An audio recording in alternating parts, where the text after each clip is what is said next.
Au nom du Père, du Fils et du Saint-Esprit, ainsi soit-il. Vous ne pouvez servir Dieu et la richesse.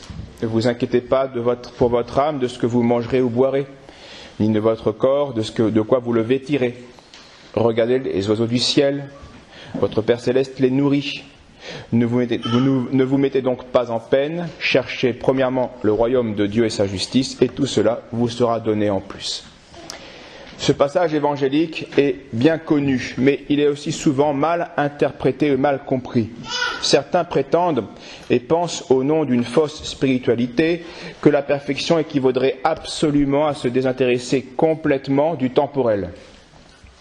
Dans ces conditions, selon eux, demander dans la prière des biens temporels, ce serait profaner la prière et faire preuve d'une grande imperfection. Et leur argument principal est justement cette parole du Christ que nous entendons aujourd'hui. Ne vous mettez pas en souci pour votre vie de ce que vous mangerez, boirez, vous vêtirez. Cette interprétation est évidemment fausse. Toujours pareil, il est faux de prétendre qu'il ne faut pas prier, que les biens temporels doivent être objet de notre prière. Et il est aussi faux de prétendre qu'il faut demander que ces biens temporels. Ce sont les deux grandes erreurs.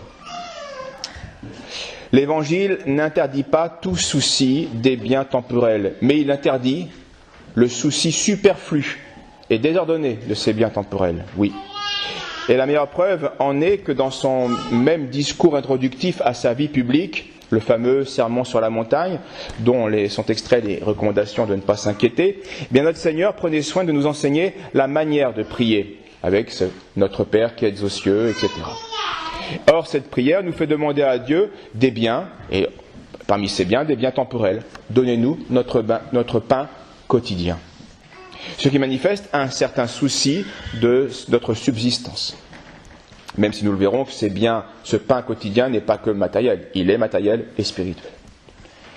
Dans le même discours, donc, la même personne divine nous enseigne, évidemment sans se contredire, de ne pas nous inquiéter des biens temporels, c'est le sermon sur la montagne, et aussi de nous inquiéter, dans une certaine mesure, des biens temporels, en les demandant à Dieu, donnez-nous notre pain quotidien.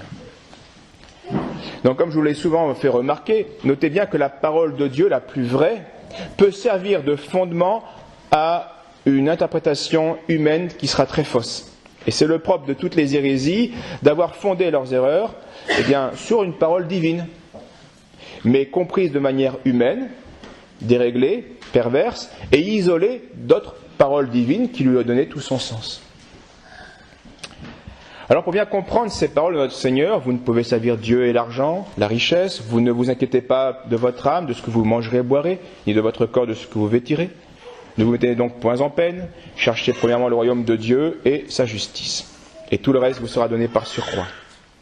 Ces paroles nous disent que les biens temporels ne doivent pas être l'objet principal de nos recherches, et donc de nos prières. Ils doivent venir en second. Remarquez que la demande même du Pater, qui concerne le pain quotidien et qui englobe les biens spirituels dont nous avons besoin comme les biens matériels, corporels dont nous avons besoin, n'est hiérarchiquement que la 4e demande. Et nos besoins donc ne viennent qu'après un besoin plus particulier, plus important, hiérarchiquement, c'est le besoin de glorifier Dieu. C'est notre finalité.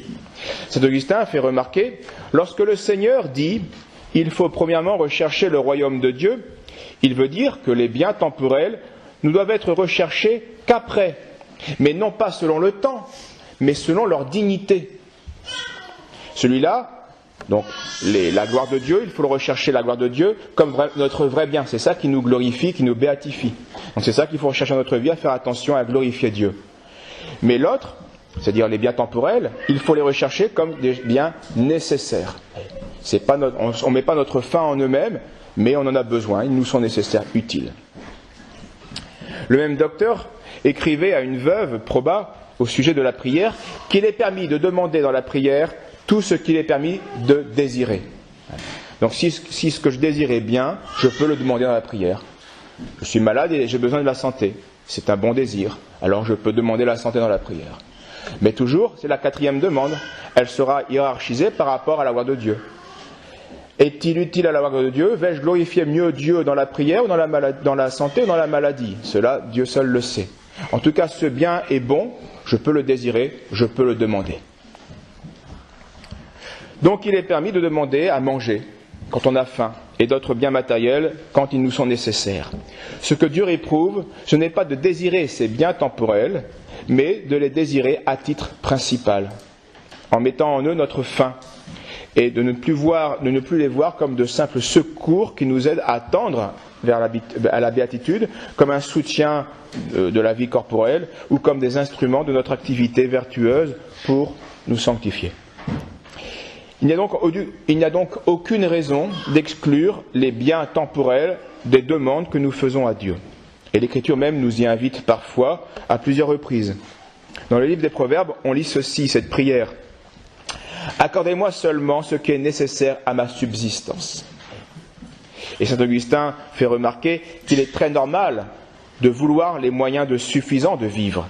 Quand on veut cela et rien de plus, on ne les recherche pas pour eux-mêmes, mais pour le salut du corps, pour se comporter convenablement suivant son rang, ou pour ne pas gêner ceux avec qui l'on doit vivre. Lorsqu'on les a, il faut prier pour les conserver, et lorsqu'on ne les a pas, il faut prier pour les avoir. En sorte que ces prières, on voit bien, ces sortes de prières réclament une certaine sollicitude, une certaine inquiétude. Car inquiétude et sollicitude sont synonymes, nous le verrons. Et cette sollicitude n'empêche pas l'âme de s'élever vers Dieu.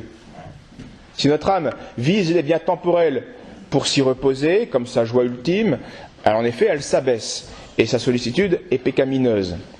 Mais quand elle les désire uniquement en vue de servir Dieu, donc pour sa béatitude, pour son utilité, pour son salut, ou celui du prochain, loin de se rabaisser par eux, l'âme au contraire s'élève vers Dieu et élève avec elle tout l'ordre matériel.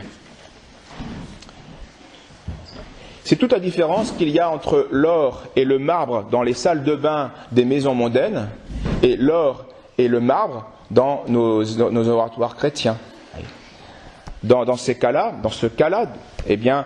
l'or, la matière, le marbre servent à un glorieux usage et ils suivent comme le mouvement de l'âme qui glorifie Dieu. Ils servent à la gloire de Dieu et non pas à la futilité ou au superflu. Donc, pour bien comprendre ce problème de la bonne et de la mauvaise sollicitude, il faut comprendre qu'en affaire de vertu, tout est question de hiérarchie des fins. Si on ne saisit pas cela, on ne comprendra rien à la Sainte Écriture. Quand saint Paul dit par exemple, ne regardons pas aux réalités visibles, mais aux invisibles, car ce qu'on voit est temporel, et ce qu'on ne voit pas est éternel. En disant cela, saint Paul ne pousse pas évidemment le père de famille ou la mère de famille ou un responsable de telle tâche matérielle à l'indolence ou à la négligence sous prétexte de fixer Dieu et de tendre à la perfection. Évidemment, non. Au contraire, au lieu de plaire à Dieu, on lui déplairait.